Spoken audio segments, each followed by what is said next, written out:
সাইদি সাহেবকে যে হত্যা করা হয়েছে সেটার একটা সিনপসিস ওই কারাগার থেকে এনেছে। একটা চিরকুট পাঠানো হয়েছে, উনি অসুস্থ ছিলেন না, একদম কিচ্ছু ছিল না, একদম ঠান্ডা মাথায় ওনাকে দুনিয়া থেকে সরিয়ে দেওয়া হয়েছে। আমাদের কোরআনের পাখি যে শাহাদাত বরণ করেছেন তার একটা উজ্জ্বল দৃষ্টান্ত আমার কাছে আছে, একটা খবর আছে। সেটা হলো যে হুজুর যে জেলে ছিলেন ওই জেলের যিনি সুপার তিনি আমার দুঃসম্পর্কের এক রিলেটিভ, আমার আত্মীয়। তার নিজের সাথে আমার কথা হয়েছে, তার মায়ের সাথে কথা হয়েছে। আমাকে তিনি নিজে বলেছেন যে হুজুরকে একটা কাগজ ধরে দেওয়া হয়েছে, তাকে সই করে দেন, হুজুর অসুস্থ, হুজুরকে চিকিৎসার জন্য নিতে হবে। হুজুর তখন অসুস্থ ছিলেন না, চিকিৎসা করার মতো অবস্থা তার তখন ছিল না। তাকে এই কাগজ তৈরি করে ওখান থেকে বের করে নিয়ে এরপরে ওই সাথে সাথে তাকে যখন বের করে নেওয়া হয়েছে তার বিছানা পেটটা গুছানো হয়ে গেছে।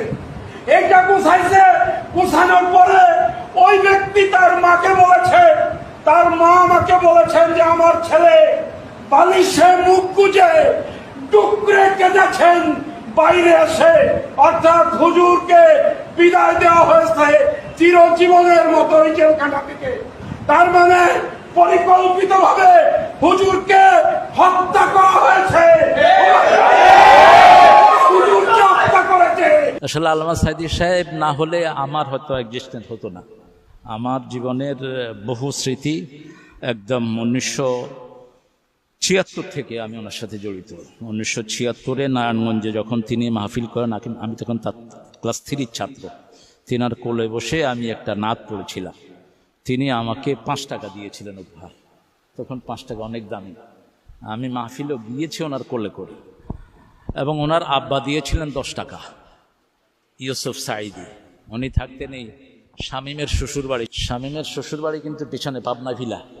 এখানে 2টা রুমে ওনারা বাপ্পুর 2জন 2 পাশে থাকতেন। প্রথম ঢাকায় ওনাদের অবস্থান এখানে। হ্যাঁ, ওনারা 2জন। আল্লামা সাইদি সাহেবের চেয়ে শুকনো ছিলেন ওনার আব্বা, সিপসিপা ছিলেন। তো আমি যেটা আমাকে আনসারি যেটা বলেছে এটা আমি চাক্ষুষ দেখেছি। আমি চাচার সাথে বহু রাত আমি যাপন করেছি। এরকম হয়েছে যে আমি মাসুদ, নাসিম আর শামীম কাড়াকাড়ি করতাম যে কে ওনার পাশে শুবে। তো উনি মধ্যখানে শুয়ে 2 দিকে হাত রাখতেন।